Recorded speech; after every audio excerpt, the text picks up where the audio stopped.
Welcome back. You're still watching Daybreak on this first day of December 2025, and it's time for us to focus on what happened last week. We begin by looking at how those seats shifted. Of course, it's a clean sweep for the parties within the broad-based government, but how has it been? Let's take a look at some of those races and how different they look now. In 2022, Magarini constituency elected Harrison Kombe, but now again in 2025, the same candidate has won that seat, so ODM retains that. Then in Malava constituency, 2022, it was Malulu Ijendi with the ANC party, that time under the Kenya Kwanza coalition. He died, and now David Ndakwa from UDA party has won that election. Of course, ANC merged into UDA. Mbeere North, you had the DP candidate Geoffrey Ruku, but now, because he became a CS, there is a new person who has been elected, Leo Wamuthende from the UDA party, beating DP's Newton Karish. Of course, dynamics have changed because in 2022, you had the DP candidate within the Kenya Kwanza coalition. The situation is different now. In Baringo County, the senator elected in 2022 was William Cheptumo. He died early this year.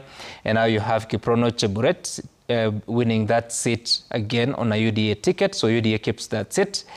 The other election, a notable election, was in Kasipul. The MP 2022 was Charles Ongondo Were, who was murdered, and his son has won the seat, still on an ODM ticket. Again, ODM keeps that seat. Then the other seat is Ugunja. Opiyo Wandayi won the seat in 2022 on an ODM ticket. The same party has kept the seat, this time with Moses Omondi. And then the other seat is Banissa.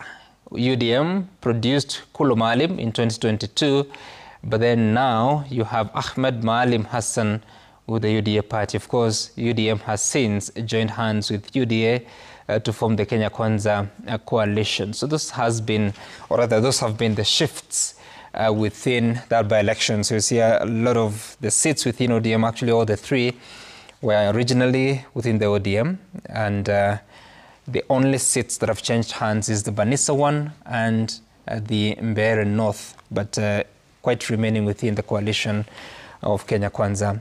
Mheshimiwa Muriu, your thoughts about the by-elections, because leaders from your area have also been very dissatisfied or disappointed with the outcome, especially in Mbeere North. First of all, allow me to congratulate the DCP party and congratulate the new members of County Assembly who have been elected on a DCP party. And I'm saying that because DCP party is less than about 6 months. It has not been launched, and yet it made a footprint in the political realm.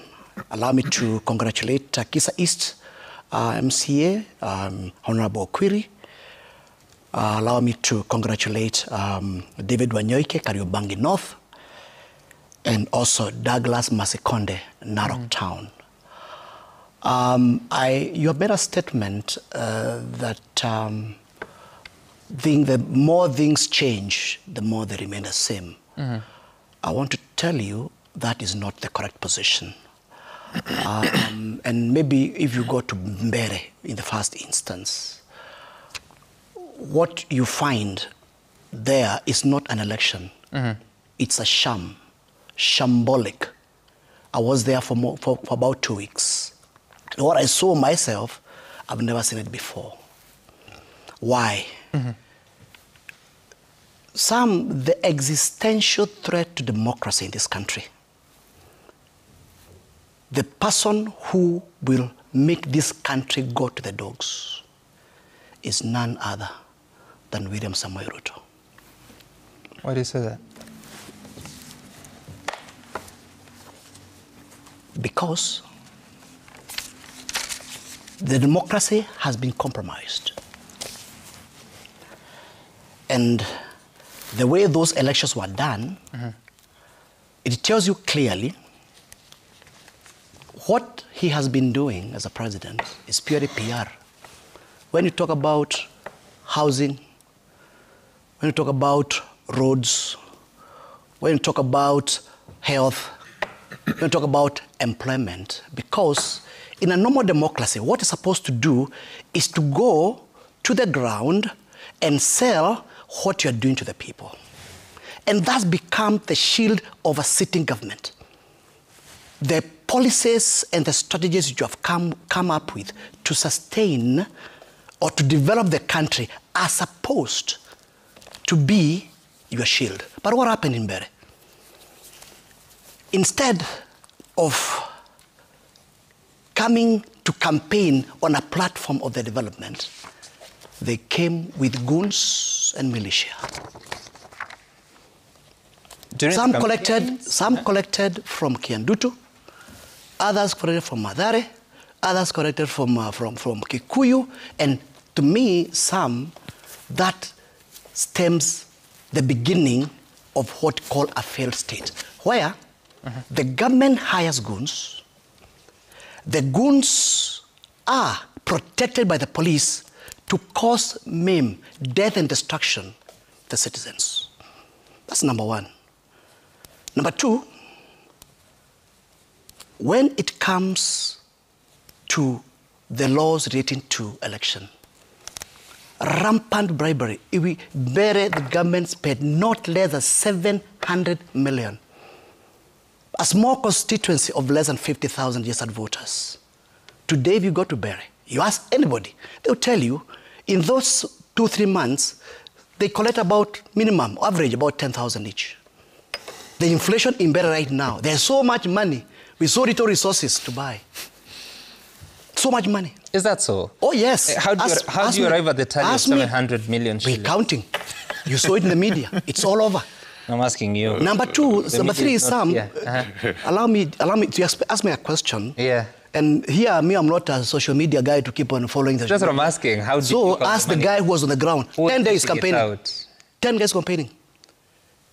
Sam, not a single CS, not a single PS, not a single parastatal head, not a single member of parliament, city member of parliament from the mountain who was not in Bere, carrying loads of money. Surprisingly, I was staying with them in the same hotel. So you can see, money exchange hands, go to the ground, calling people, giving them money, including on the day of the election. But most sad part of it is this. Even in that scenario, having known that they're going to lose the election, a whole cabinet secretary storms not 1, 2 polling stations, chases away everybody with guns and police, and then he becomes the judge and the jury, and they give themselves all the votes they require. So bottom line, number one, the democracy in Bere, in particular, has mutilated. In fact, I hear them bragging that they won, but ask yourself, Sam, how can you steal this expensive jacket of mine? Then you brag around how you have a nice jacket and you stole it from me. Number 2, IEBC. IEBC is supposed to be a referee. In a match, anybody who causes foreplay is given a yellow or red card. IEBC is compromised. It's part of the fraud. How so?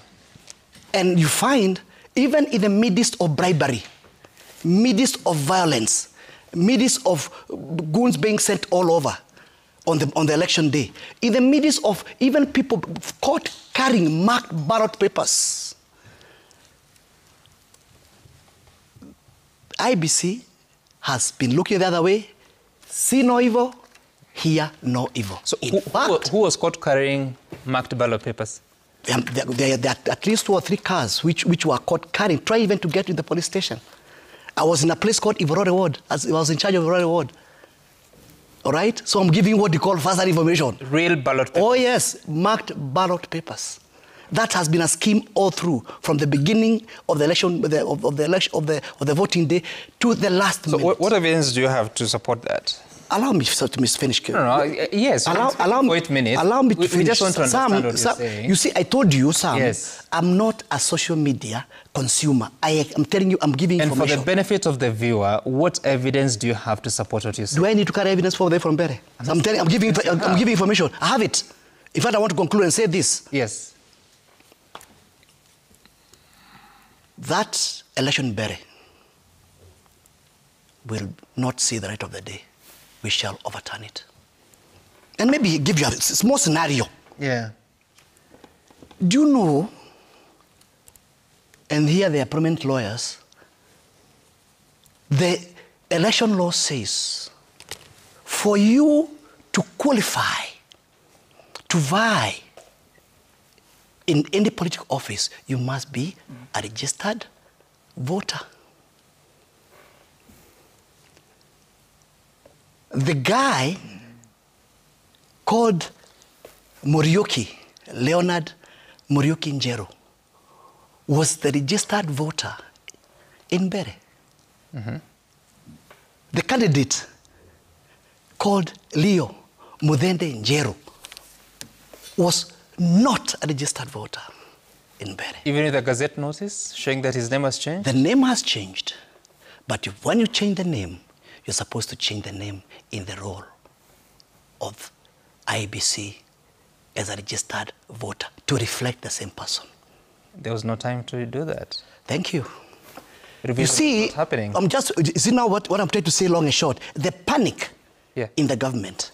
They were not able to see such simple, glaring discrepancies. Okay, all right. So, in conclusion, Yeah. because you have asked me the question, there was no election in Bere. It's just fraud. So even the votes Newton Karish got, 15,000 plus, they are not real. You know, and I don't want us to do the litigation here. No, I'm just asking. Yes. You said it was a fraud. It Yes, wasn't an election. but the difference was 492 votes. 402. And I can tell you and pinpoint to you which polling station, which stream, where those votes came from and how they did it. So was the entire election a fraud? And absolutely. When you send military vehicles to a small place like Mbere, send thousands of military and police in Mbere. And a peaceful place where people just walk they do their own things each and every day. And then send a battalion of goons. Yeah. And then send every PS with loads of money, including the deputy president. Okay, all right. What are we saying? I'll come back to you. Wakili Havi, your thoughts about the by-election itself, but also on some of the things that Mheshimiwa Muriu is saying. You know, Edward Muriu was my boss. And I can tell you without any fear of contradiction that I was the best litigation lawyer in his firm. I think if you do your research, you'll also realize that I've successfully invalidated 2 elections with the result that those who petitioned ended up succeeding in the by-elections. So I speak from a point of knowledge and great advantage. This is the starting point. A free and fair election is defined by certain ingredients. First, it must be by secret ballot. It is in the public domain that people, especially in Bere and Malava, were told, go and take a screenshot of your ballot, send it to us, we'll give you 5,000 shillings. Over and above the inducement that prevailed before the voting day. Just relax some. The second ingredient is a little bit wider. It says the election must be free from violence, intimidation, improper influence, or corruption. And I will emphasize Bere and Malava. The rest of the other National Assembly elections were relatively free and fair, save for the intermittent violence we experience in Homa Bay. But from Bere and Malava, there can be no doubt whatsoever that there was no free and fair election. Let me speak about Malava. You saw what happened in Malava. Several vehicles were torched 2 people were shot dead. More than 50 people were critically injured. Fundamentally, several cabinet secretaries and the Speaker of the National Assembly were there influencing the manner in which voters were to make their choice. I don't have a problem with an elected leader campaigning. So there is no problem with Boni Khalwale. There is no problem with George Walker Natembeya being there. But there's a big problem of Oparanya being there. There is a big problem of Mudavadi being there. Because they're precluded from doing this. They're doing that amounts to undue influence. The deployment of a heavy battalion of police officers to intimidate. In one of our rallies in Malava on that Friday, just demolished every facility that we put in place. You understand? And then look at what was circulated, and I think this is not in the realm of conjecture. You saw the woman rep distributing mattresses, blankets. You understand? A woman rep. And at one point in time, and I think, Moreo, there is an admiration I have for you Kikuyus. At least you people were given money. The financial ecosystem in Bere must have improved, so there's a flood of money. At one point in time, I felt so sad seeing these Luya mamas and babas being given a slice of bread, in fact, 2 slices of bread and a bottle of soda, and singing Dakwa's name. You can imagine. That is the labyrinthal level of inducement that permeated this election. But I had a chat yesterday with somebody who told me, look, you know, for that voter in Malava who has been sleeping on a dry floor for several years, a mattress is more important to him or her than the choice of good leadership.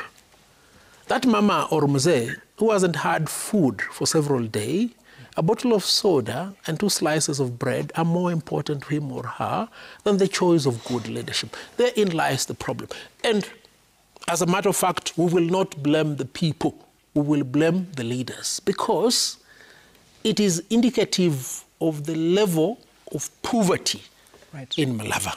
Who is responsible for the level of poverty in Malava? It's the national government. It's the people in office because they haven't ensured equitable distribution of natural resources. They haven't ensured equitable distribution of national resources. And that is the reason why Farouk Kibet will come and launch a dip in a place where there is no cow. Who is he going to dip into the dip? Himself?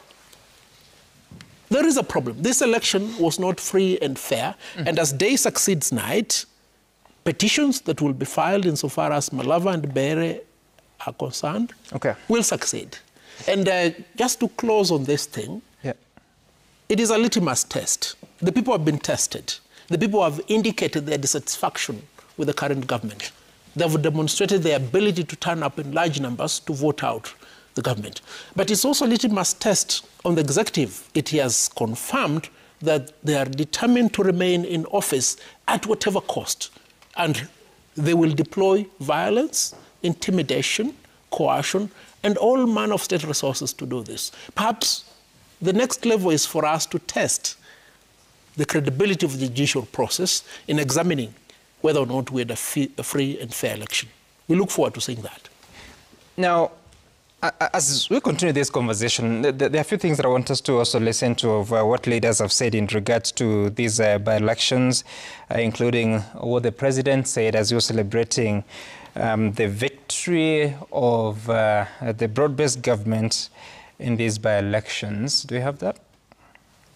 Yep. Siniliwaambia watachelewa. Sasa sikulikuwa na uchaguzi mdogo jana Kenya. Sikulikuwa na uchaguzi mdogo jana Kenya. Kati ya wabunge 7 na seneta walipata hata moja. Walipata hata moja.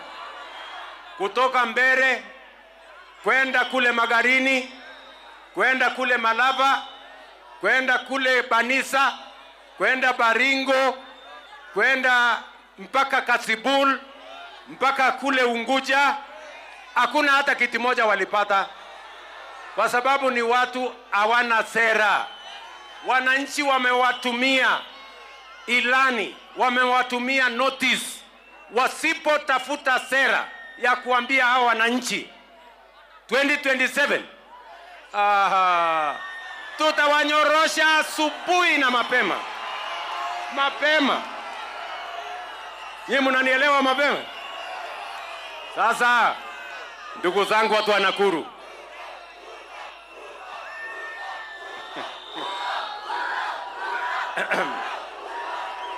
ndugu zangu watu wa Nakuru, wacha mimi niwaulize. Sasa niwaulize, hata kama wewe uko na huruma kiasi gani, mtu agenda hana, maono hana, sera hana, mpango hana, huyo mtu utampatia nafasi, si atakuharibia nchi yako? Sio ni kutubeba ufala? Ama mnasemaje watu wa Nakuru? Ama mnasemaje? So that was the victory lap on Friday. But the opposition has now been quiet. Watch. Ametuma wahuni na polisi ati wapige watu wa Kariobangi North kwa sababu hawakuchagua mtu ya UDA. Hakuna shida. Kila siku ukipanga wahuni kupiga viongozi, kupiga wananchi, ndio hii jamii inakuchukia zaidi kuliko vile imekuchukia. Na yule anakushauri amekupoteza. Haongei mambo ya ushindi ya Nairobi, haongei mambo ya Narok, haongei mambo ya Kisa, wanaongea mambo ya Mbere. Mbere mimi nilienda kusaidia DP. Hapa Kariobangi North ni kwa mlima. Hapo Narok Town ni kwa mlima. Kule Kisa East ni kwa mlima. Sasa tungependa kuambia kwamba hii chama sio ya mlima peke yake. Na haya maneno ambayo yamefanyikia mheshimiwa Rigathi Gachagua leo asubuhi ni aibu. Yaani aibu, hatuwezi kujua vile tutaeleza watoto wetu. Eti kiongozi anaenda kuongea pale, anapigwa tia kazi. Na tuko na katiba, na wakati wa uhuru, na sasa simama ongea yako, na huyo ongea yako. Siasa ni kama soko. Nauza nyanya zako, na huyu uza avocado yake, na huyu alete ndizi zake. Because what happened in Malaba was not an election. It was a criminal activity. Yeah, right from campaigning, where goons were deployed. Some of us, our security was removed. I'm sure you also witnessed voters being bribed while they were queuing. Naamini kabisa ndani ya roho yao kwamba hizo kura tulizishinda. Hata ngala takwimu zenu za mwanzo, zetu za mwanzo, Panyako alikuwa 70%, huyu mwenzake alikuwa 27%. How this thing ilikuja kafika mali kakuwa reserved by reverse by kuja kuwa draw, mimi sielewi. If that is why there was all that drama here in Western. Yes, 2027 will come, but let them be informed that Kenya is not Tanzania. So the leaders seeing it from different perspectives. Fred, what do you make of this, especially from the reactions by leaders and also the violence that we witnessed in some parts of this country? Thank you, Sam. First of all, I really sympathize with my good friend Wakili Moreo and Wakili Havi. I concede that in an election in Kenya, it must comply with the general principles of the electoral system. Yeah. Transparent, accountable, free from violence, intimidation, and improper influence, I concede. In the last election, that was November 27th, we saw some elections that did not conform with that. And that is a test and a challenge to IEBC. But let's look at the outcome of this election, because you have asked us to talk about the aftermath. You know, I've listened to the president, and he has said that in his view as the leader of the broad-based government and maybe UDA party, he is proud about the outcome and the performance of his team. I agree with him. In fact, out of the 24 elective seats that were available, I think in my analysis, 18 could have gone to the broad-based team. And you have shown us some of the slides there. But what was this election, Sam? In my view, again, this election was a shot across the bow for the Kenya's 2027 political war, because it was a preview of what we are likely to see, particularly in terms of the two formations that are already coming out today. The broad-based formation and the united opposition where Wakili Muriu and Harvey belong. So what does that tell us? It tells us that this is a competition, and it is a test that every political formation was trying to see where will they get the numbers, and what if those numbers don't come, what should happen? I want to advise Wakili Muriu and Harvey that we can take advice from somebody like you. I want to suggest to Harvey, you know, Harvey, some had tweeted last evening that this is going to be a windy show. I think he's getting it very windy this morning, and that's why he's in this jacket. Don't worry, it will be windy going forward. So Harvey, I know you are a good person. I know you want the best for this country, and I know you want also to run in Westlands. But just take a moment and reflect on these elections. The same to the broad-based side, so that we can see what did not go right. How do we make it better? You have a right to go to court. You have a right to petition. But in my assessment, Sam, there are three things. The performance of the broad-based, it is a boost to them. So they have seen that maybe they have a chance. To the united opposition, they have tested the waters. I must congratulate Wakili Muriu and their DCP. Thank you. Because a small party that was formed the other day has managed to get 3 elective seats in the ward rep. I think that's a good show. Is small necessary? I must say that because they are growing. I mean, it is necessary, Sam. It's a baby party. Baby party. But national, let me say so. So with the time, they'll grow maybe to 20 years like ODM today. Yeah. We wish you the best. Thank you. So that is a good show, Wakili Muriu. And what I also observed, because you have also told us to comment on what the leaders say, Honorable Rigathi Gachagua has actually transformed himself.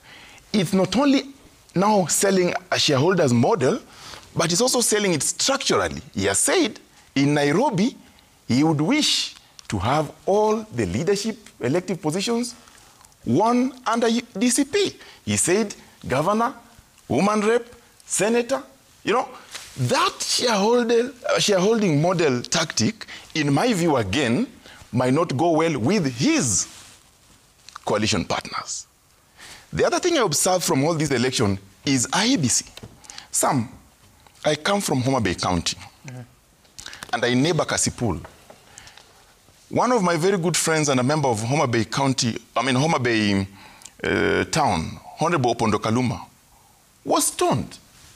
If it is true that the government meted violence, Opondo Kaluma is one of the members in the broad-based. Why would the same government beat their own people? So I don't buy that.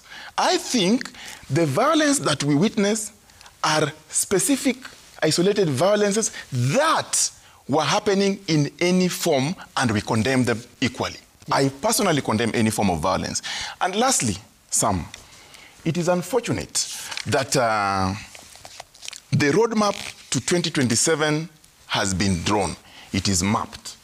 We are going to compete, but we must compete fairly. We must compete in a manner that the people know exactly what they want the leadership to do for them. Today, these elections has revealed that there can be an election where policy does not matter, but personality politics matter. So I want to urge all the players, whether they're in opposition, whether they're in the broad base, that let's go to the people with a policy that is influencing the decision at the ballot, not with the personality that is influencing the decision. Because if you look at all that happened, and I must congratulate those who won, and also I sympathize with those who lost, but there are only two ways, Wakili Mureu and Harvey. When you go into an election, you either win or lose. If you feel you have lost unfairly, you have got remedies. You have got ways of pursuing those remedies. You can go to court, you can do whatever you want, but within the law. So for me, I have to say that we are preparing for the next contest. But as we prepare for the next contest, that contest in election must conform with the general principle of electoral system. The challenge is with IEBC. This IEBC is new. This is their first election they're holding. They must also go back and sit and reflect. If this election conformed, were there challenges? And if those challenges were there before, why didn't they take action to ensure that we don't see what we have seen? It is unfortunate that we saw the violence in Malava. And it is not only on the United Opposition side. I saw a supporter allegedly from the broad-based government was stripped naked, was beaten, was slapped, all those manner of things. I saw Kasipul. I saw one of the former speakers in Mbeere North also trying to struggle with another gentleman for whatever reasons. So all these things were a mix of violence, intimidation. It's all mixed. So you cannot apportion it to one side. I must say that as a country, we have only one country. The election that is going to come in 2027, if it is going to be like this, I can tell you that we are going to have a problem. And therefore, this, I must tell the IEBC, they must rethink. I must tell the political class, they must rethink. But to the opposition, all is not lost.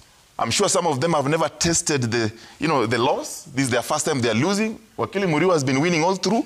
When you lose once, it's not a problem. At least Harvey has lost before, and he has won before. But welcome to the national politics, Harvey. Okay, this is all right.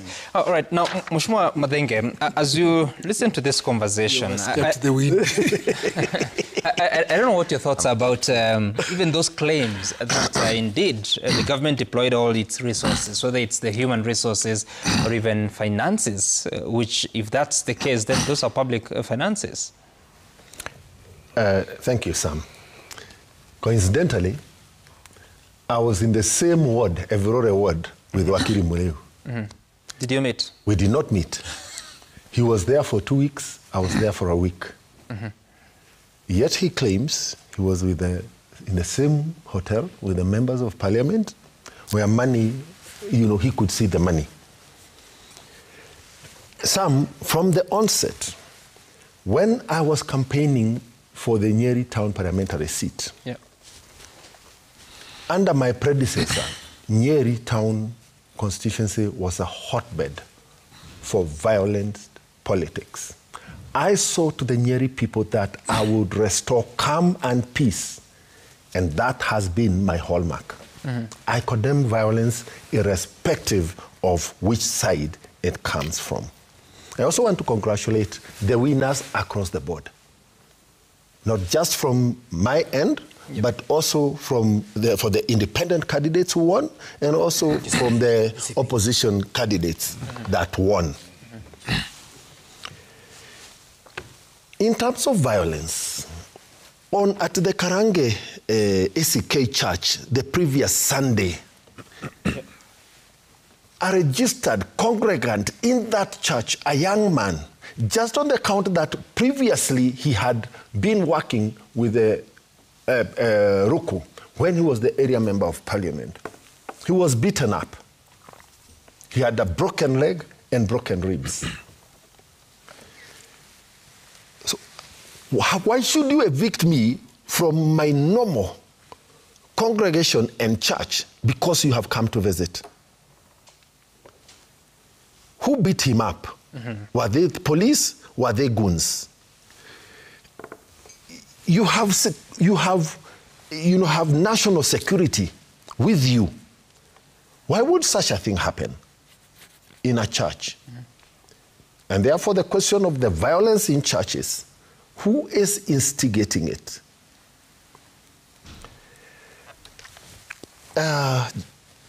Former Attorney General and former Speaker of the National Assembly, J.B. Muturi, attacking a young man who is actually a cook, personally assaulting him at Chicago Social Hall. And we saw the images. The goons, the faces that were seen assisting one of them trying to struggle the young man is not from Bere North. And from the amateur videos shown, he's traced from outside and he's been associated with the team that walks around with the DCP. So the question of goons was across the board. When I got to Bere, I campaigned for 2 days, the last 2 days in the open campaigns, and then the last rest days.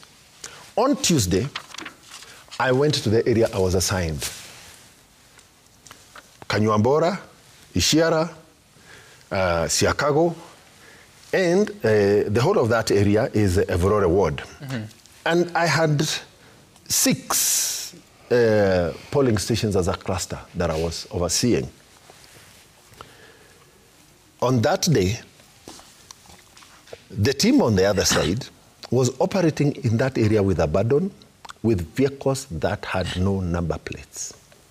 And when I went to the local police station at Ishiara, and I found that the policeman who was there, the first time I walked into that police station, but the deputy OCS happened to come from my region. I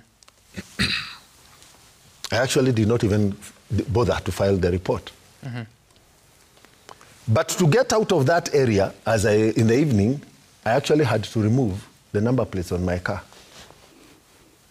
Because literally, all Prados and all high-end vehicles in that area did not have number plates. When I acquired from our team, are these our people? I was told no. In that place, a place called Congress, and a place called All Time Best, I was told this is owned by the local prominent leadership.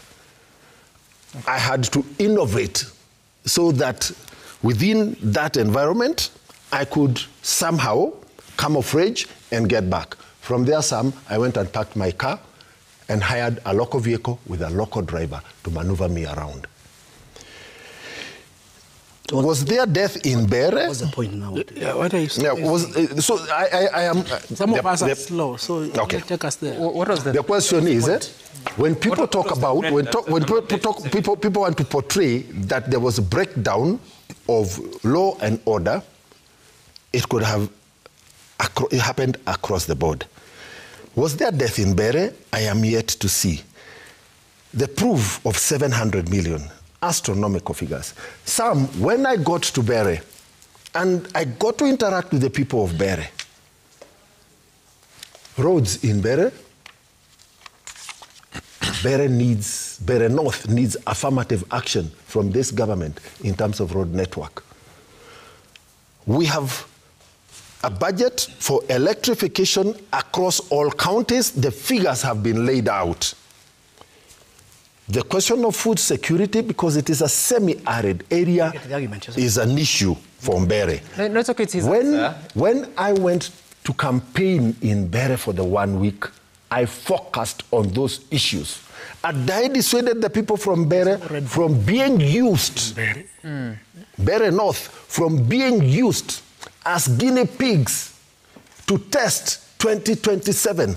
I encourage them to focus on the local leadership that would be more responsive to their needs. So let me ask you a question. You're saying that Bere North needs affirmative action when it comes to roads. Yes. So how is Liwa Muthende going to fix that?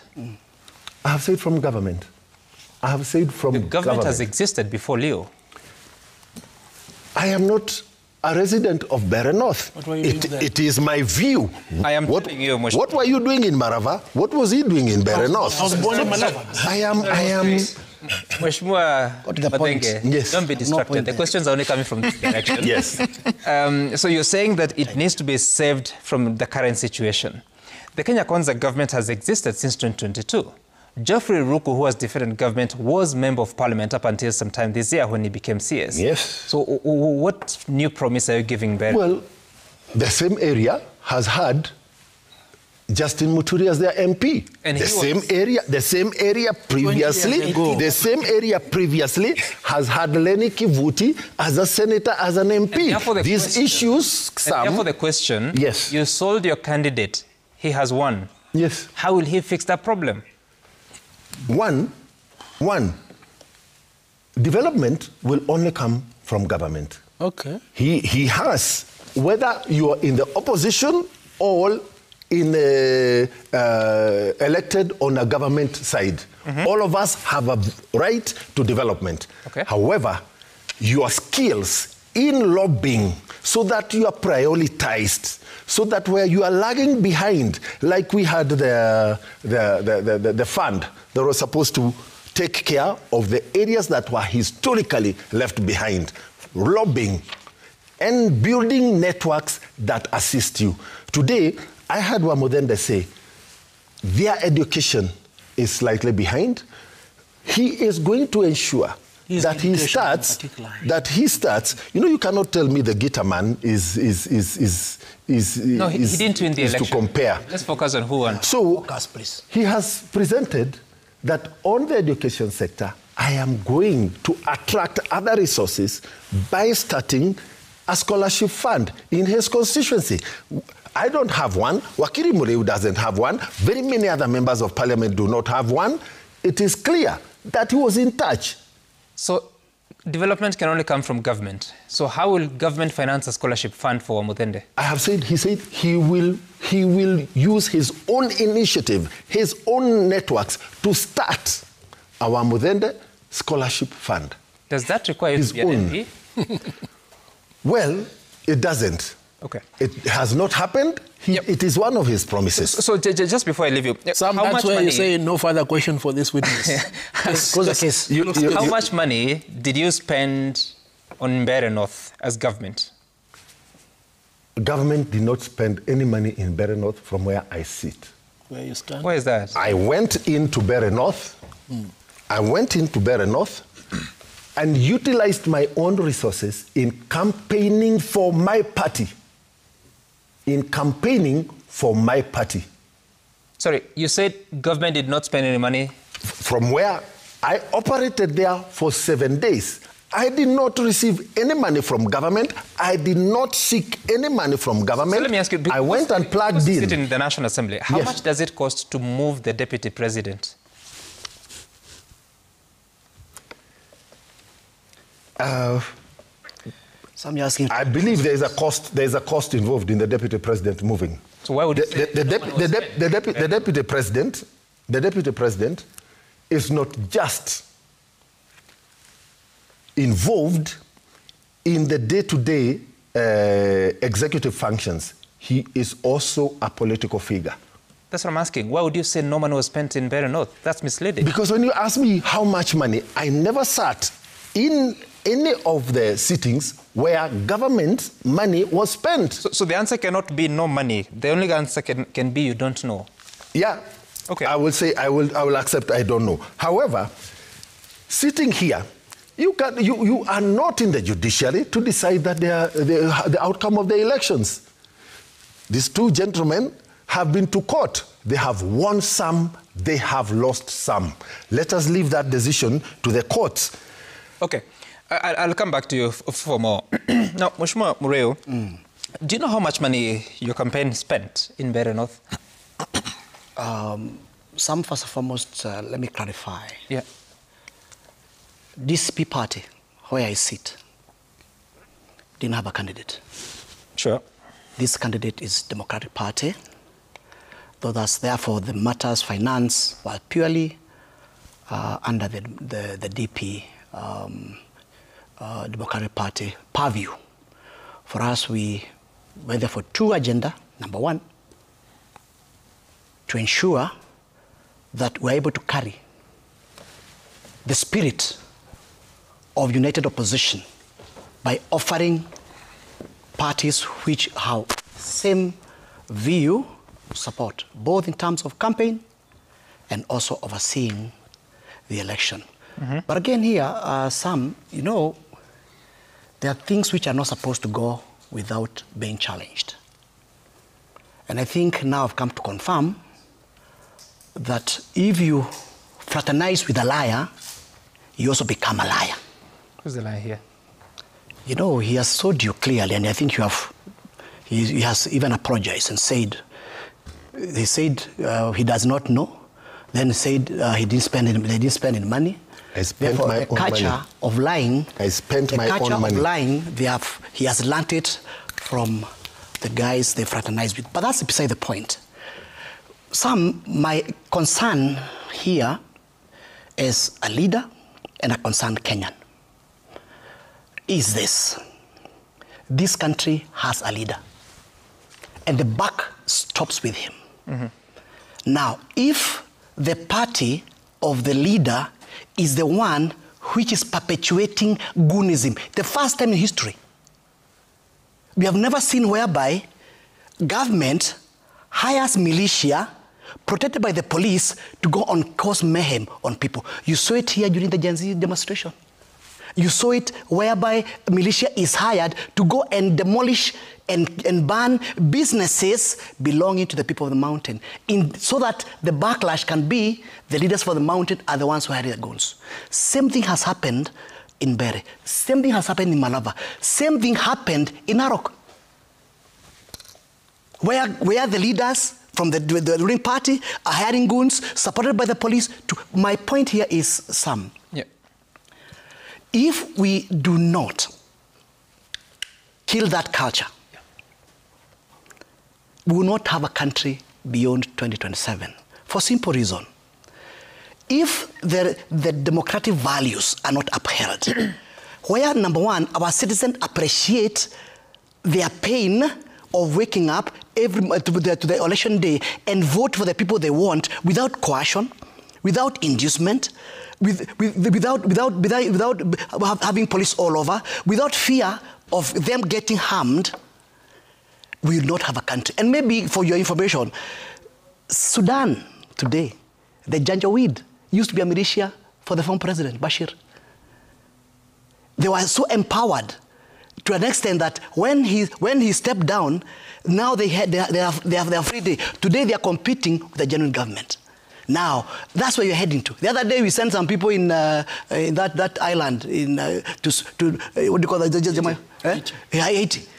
Those people are militia, but perpetuated by the previous leaders. Now they've gotten a life of their own. My concern here is that if we do not get leadership at the front,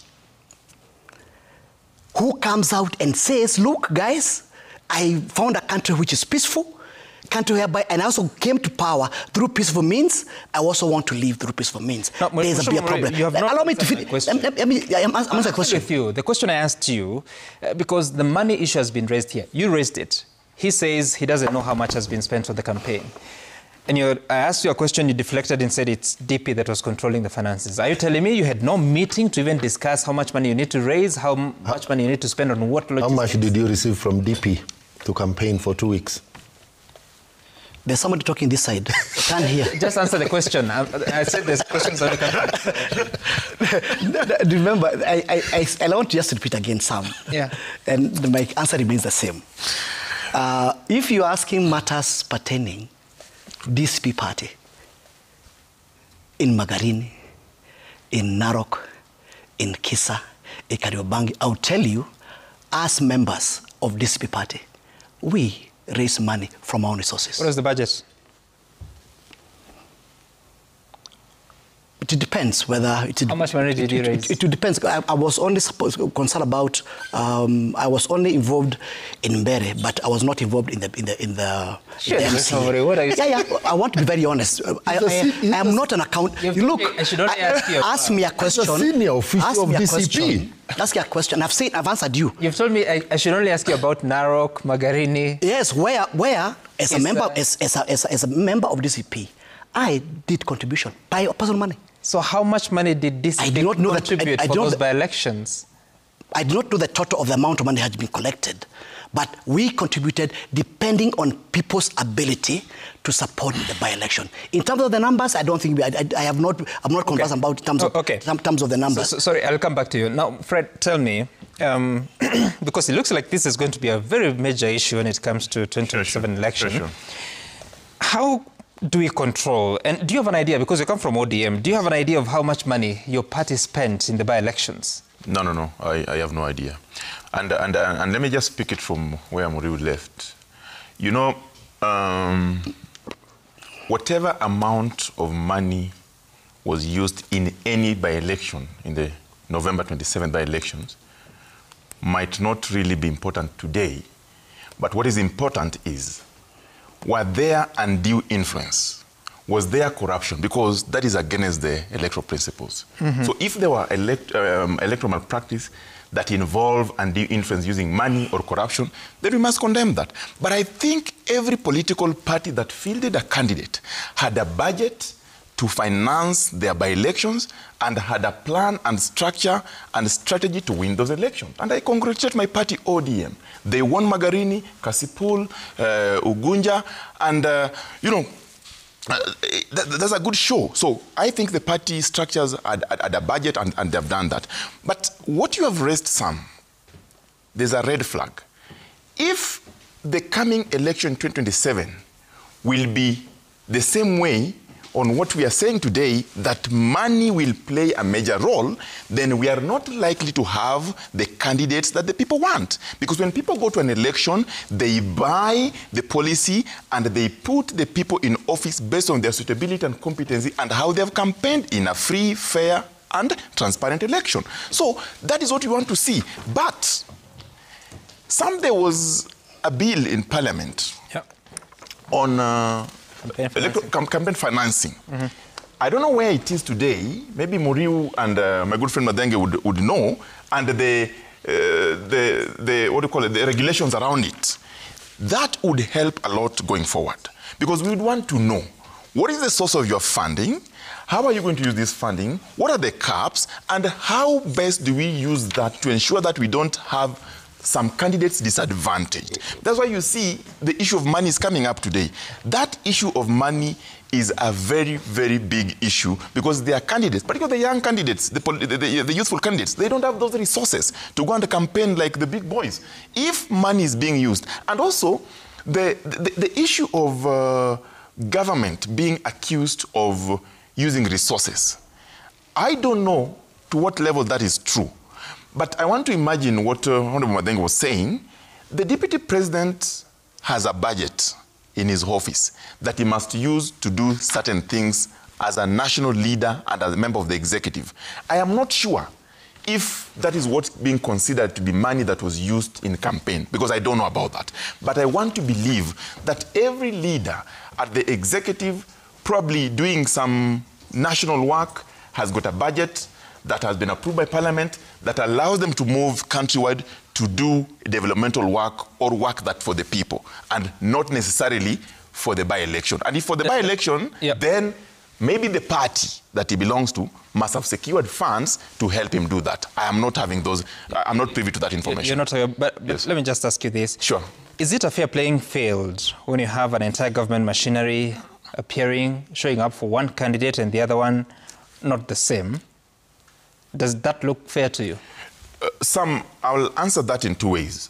First, I'll refer to the ELOG observation report, the preliminary report that they sent.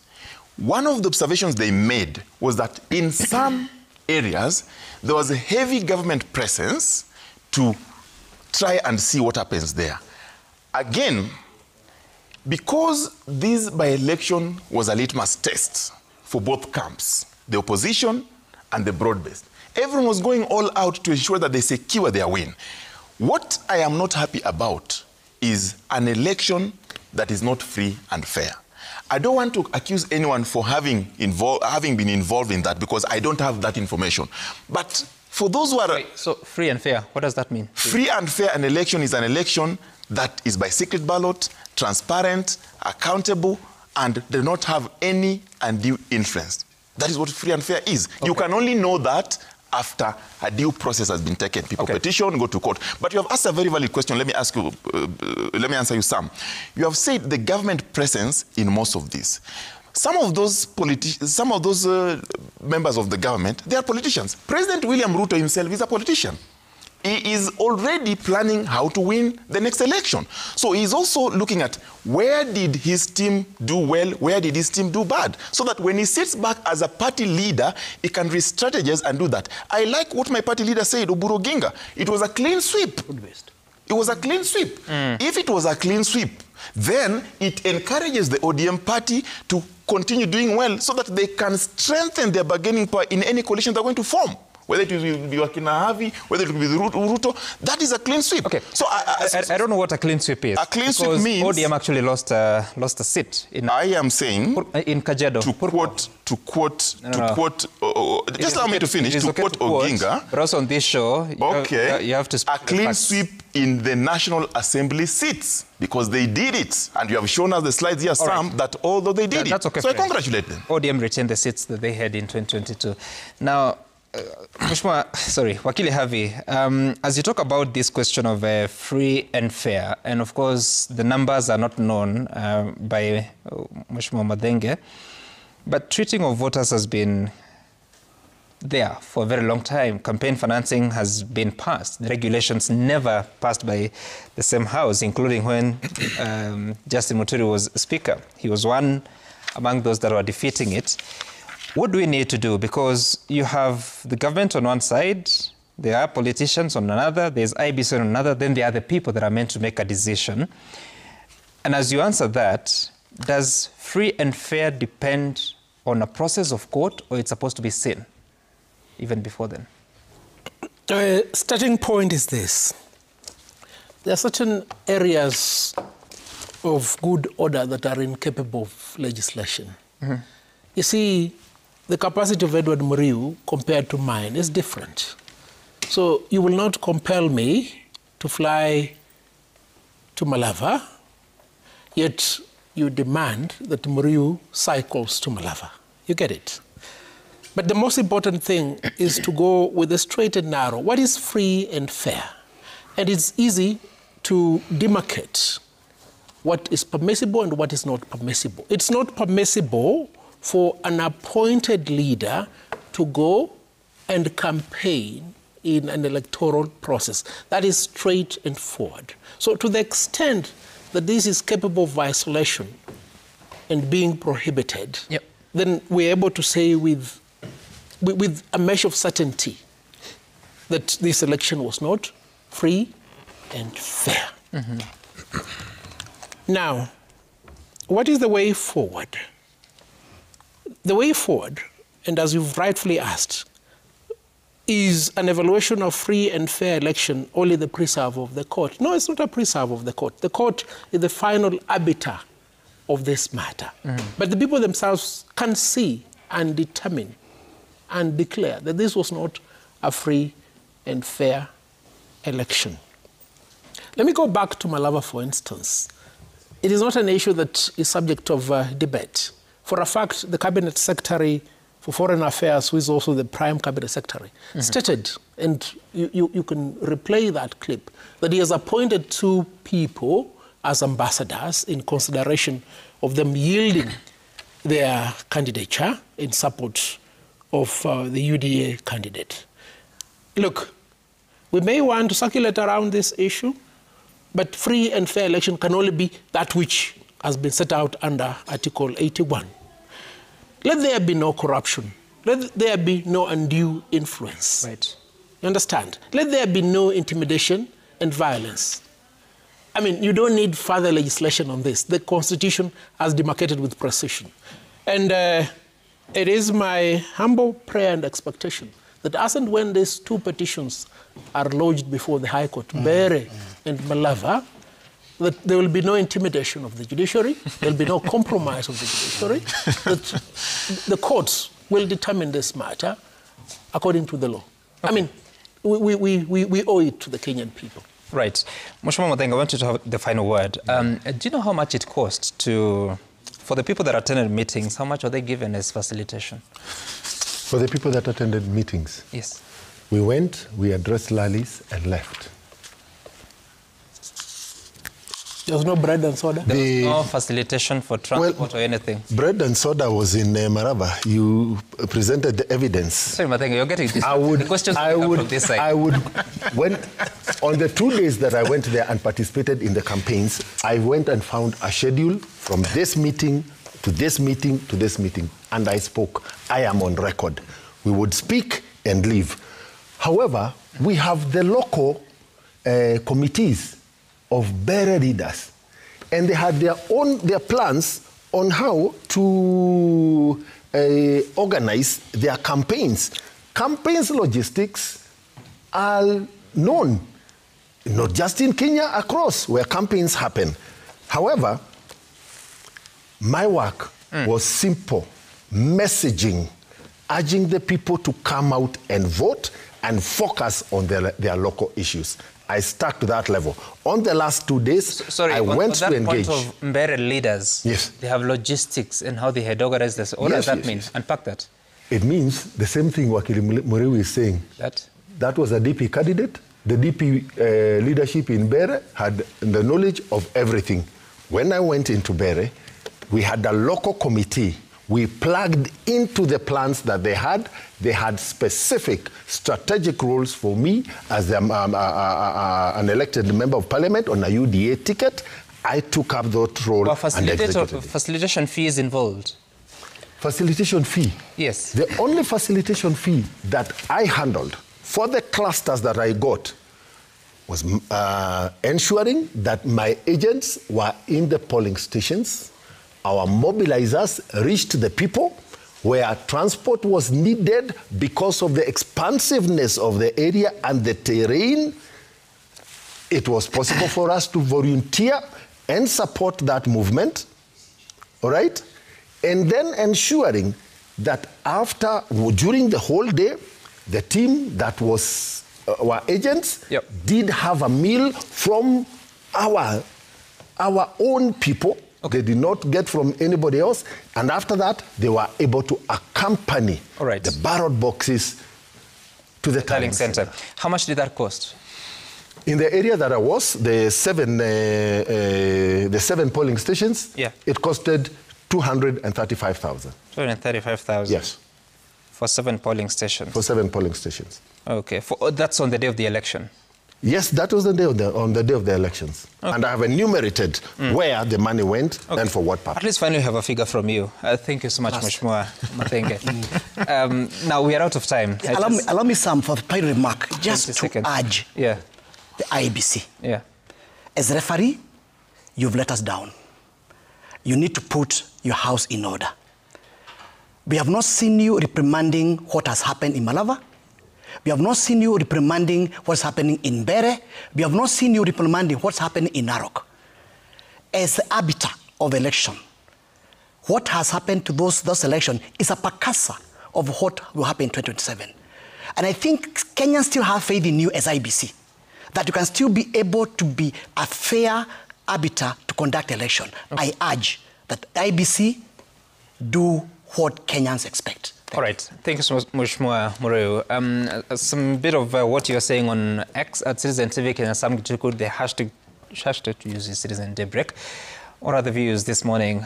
We have Frank Orende saying that the by-election aftermath exposed failures on both sides. Victory laps turned toxic, while losers rush to blame everything except their own gaps. Kenya needs leaders who accept results with maturity, raise evidence, not noise, and put citizens before camps. Jay Wangai, you say the violence meted on citizens during the by-elections already ruined the credibility of the polls. Engagement of public officials in campaigns on which they are prohibited already shows electoral malpractice on the side of government.